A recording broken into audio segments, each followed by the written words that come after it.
Hello, my friends. I'm about to share my top 5 tips for beating back pain during pregnancy. Let's get into it.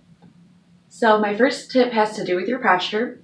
I know posture tips can be a little obnoxious because everyone harps on it and it is constant, but it really makes a difference with how your body ends up feeling at the end of the day. So some things you can try to be aware of is just keeping your neck nice and long, your head on top of your body, as opposed to being all crunched up and curled over.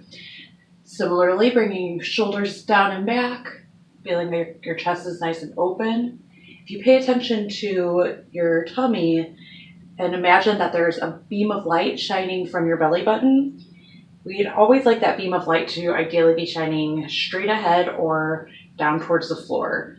If it is shining up towards the ceiling, chances are you're doing something kind of funky with your pelvis, and tweaking that a little bit will probably end up making your lower back feel better. These tips are especially true when you're seated. So a lot of our couches and recliners and super comfy furniture definitely gets that belly button light to shine up towards the ceiling. I always say, don't be a banana. You kind of curve into those comfy C shapes. That's not what we want to do. It puts a lot of pressure on the tailbone and just gets everything kind of crinkled up back there. Ideally, you're going to be seated with your hips higher than your knees. A birth ball or exercise ball can feel really comfortable to sit on because you have movement in your hips. And if it's inflated correctly, it gives you that nice hips above the knees, belly button light is shining straight ahead, and can feel really good for overall posture and support. My second tip is to stretch it out. So there are a number of different back stretches that you can do that feel really nice. I'm just going to show you a few of my favorites.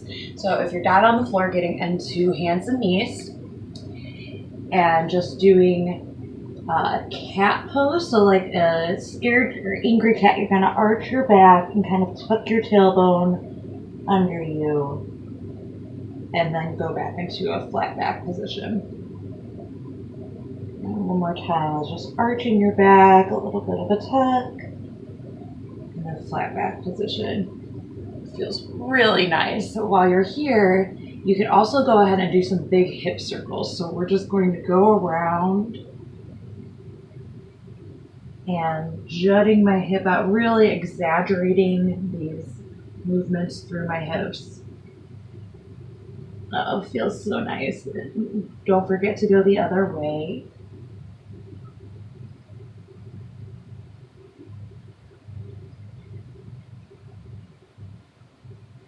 You could get kind of organic with it and do some of that cat pose kind of into your hip circles, wiggling your hips. All that feels really yummy. Feels great on the lower back. Another one of my favorites is child's pose. So you're going to spread your knees nice and wide to accommodate your growing belly, and then you're just going to walk your hands down onto the floor, stretch out, let your head relax. Breathe deep into your lower back. You could also play with walking your hand over to the side and getting a nice side body stretch.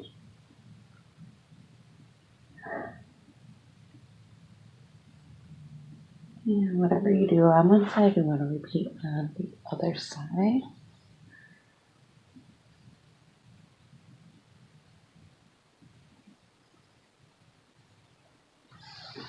And these can feel really great for that lower back body as well. My third tip is to apply a little heat. Heat is your friend during pregnancy. It is really going to work to relax the muscle tissue and give some great analgesic relief. I especially like a rice sock or a microwavable heating pad because it gives more of a moist heat, but an electric heating pad or heating blanket can also feel really, really nice. I know some pregnant people are a little hesitant to use heat because they are afraid they're going to cook their kiddo, but the danger really comes from raising your whole core body temperature up. That's why saunas and hot tubs are to be avoided. However, applying a little bit of heat externally is usually a-okay, and it's going to feel really, really nice. My fourth tip is to supplement with magnesium. Magnesium is going to work as a very, very mild muscle relaxer, so it can be especially great for anyone who's been dealing with cramps or spasms, but it's also wonderful just for relaxing the body as a whole.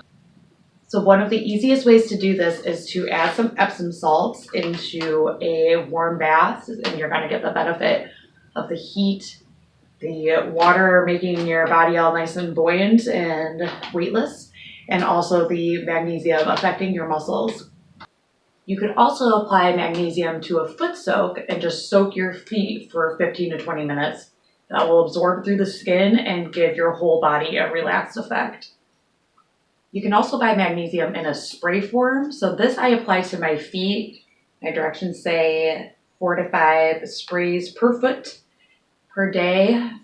If you don't have the time to be soaking every day, this can be a really nice option. I've also seen magnesium in different creams and lotions that you can apply either to your feet or directly to the muscle area that has been affected. Follow the directions on the cream and see if that works for you. My last tip would be to try some kinesiology tape. So for this application, you're going to need 2 strips of about 6 inches in length. Go ahead and round the corners, have them ready to go. And then I'm going to start by tearing the paper backing and removing the backing from about the bottom 1 inch or so of tape.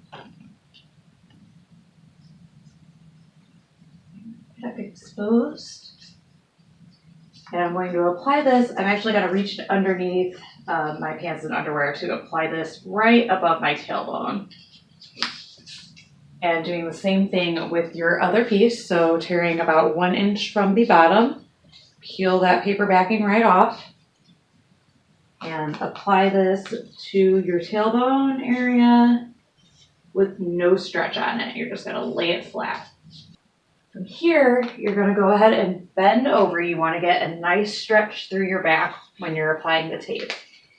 And then you're going to peel off more of the paper backing. I leave a little bit on the end so that I can hold it. And go ahead and apply a good amount of stretch to that tape. And you're applying this right along your spine. So in a perfect world, this is going in a straight line right along your spine. I am doing this without looking at the camera. So I am just guessing and feeling my way to get it in the general right vicinity. Then at the very end, you're going to peel that last little bit of backing off and lay it down without any stretch. And that goes right up almost to my bra line. So the same thing, I've got my tape anchored here at my tailbone. Nice good bend in my back. I'm going to peel off the paper backing, apply a whole bunch of stretch, and lay this in a relatively straight line right along my spine. When I get to the end, leaving just a little bit of that paper backing, I'll peel that off and lay it down with no stretch at all.